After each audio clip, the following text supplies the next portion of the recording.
राजधानी भोपाल में जनसंख्या समाधान फाउंडेशन द्वारा जनसांख्यिकी असंतुलन पर राष्ट्रीय चिंतन विचार संगोष्ठी का आयोजन किया है, जिसमें जनसंख्या नियंत्रण कानून पर विद्वानों ने अपने विचार व्यक्त किए हैं। राजधानी भोपाल में जनसंख्या समाधान फाउंडेशन द्वारा जनसांख्यिकी असंतुलन पर राष्ट्रीय चिंतन विचार संगोष्ठी का आयोजन किया। कार्यक्रम की शुरुआत दीप प्रज्वलन एवं सरस्वती वंदना से की गई। कार्यक्रम की सूत्रधार जनसंख्या समाधान प्रदेश अध्यक्ष हेमांगी अरोरा द्वारा सभी कार्यकर्ताओं को मोमेंटो से सम्मानित किया। कार्यक्रम के मुख्य अतिथि एवं वक्ता जनसंख्या समाधान फाउंडेशन के राष्ट्रीय अध्यक्ष भारतीय वायु सेवा रिटायर्ड अनिल चौधरी, अन्य वक्ता राष्ट्रीय संयोजक ममता सहगल एवं राष्ट्रीय संगठन मंत्री कृष्ण मुरारी शामिल हुए। विशेष अतिथि में भोपाल महापौर मालती राय एवं जनसंख्या समाधान के राष्ट्रीय सचिव रणधीर पटेल, युवा क्रांति रोटी बैंक प्रदेश अध्यक्ष रिंकू ओझा कार्यक्रम में शामिल हुई। राष्ट्रीय अध्यक्ष चौधरी ने कहा कि भारत ने चीन को भी जनसंख्या विस्फोट में पीछे कर दिया है, जो कि बेहद गंभीर समस्या है, साथ ही राष्ट्र के लिए विनाश का कारण भी बन सकती है, जिसके चलते उन्होंने कहा कि सरकार को जनसंख्या नियंत्रण कानून जल्द से जल्द लाना चाहिए। भोपाल से उमेश यादव की रिपोर्ट।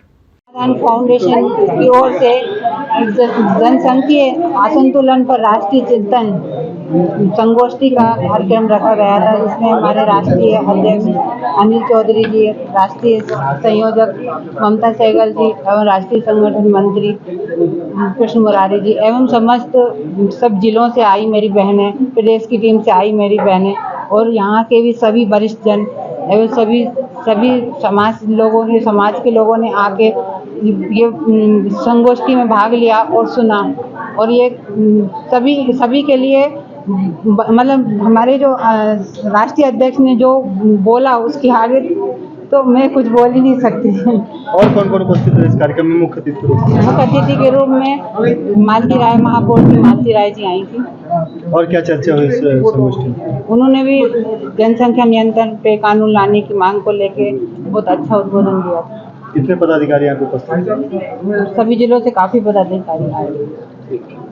क्या मांग देखिए, भारत जिसकी आबादी आज 145 करोड़ को पार कर चुकी है, विश्व का मात्र 2.4% भूभाग हमारे पास है और 18% आबादी का भार हम भारत की भूमि पर वहन कर रहे हैं। ये विषय जनसंख्या विस्फोट का है।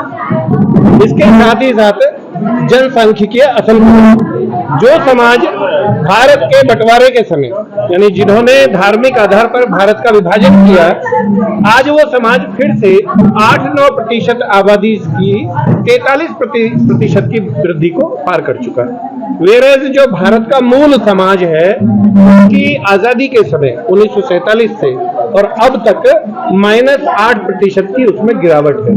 अगर ये कर्नल UN मुखर्जी ने जैसा कि 1906 में कहा था कि ये समाज यानी मैं हिंदू समाज, सनातन समाज की बात कर रहा हूँ, अगर वो ग्राफ नीचे गिरेगा और नीचे से मुस्लिम समाज अगर ऊपर जाएगा तो एक दिन ऐसा आएगा कि ये क्रॉस बनेगा, और यदि वो समाज ऊपर गया तो भारत ही नहीं पूरे विश्व का उदाहरण हमारे सामने है, और पाकिस्तान और बांग्लादेश का उदाहरण हमारे सामने है, कश्मीर का हमारा उदाहरण सामने है। इसलिए हमारा कहना है कि जो हुआ अब तक ठीक, जो भी गलत सही इसे खत्म करते हैं। अब देश में जनसंख्या नियंत्रण कानून बने और वह सभी के ऊपर समान रूप से लागू हो, और जो उस कानून को ना माने उनकी सभी सरकारी सुविधाएं समाप्त हो, सरकारी सब्सिडी समाप्त हो, साथ ही साथ उनको मताधिकार से वंचित किया जाए, और फिर भी ना माने चौथे बच्चे की ओर जाए तो उठाकर संपत्ति की कंपलसरी फोर्सफुल नसबंदी, उठाकर जेल में बंद कर दिया जाए।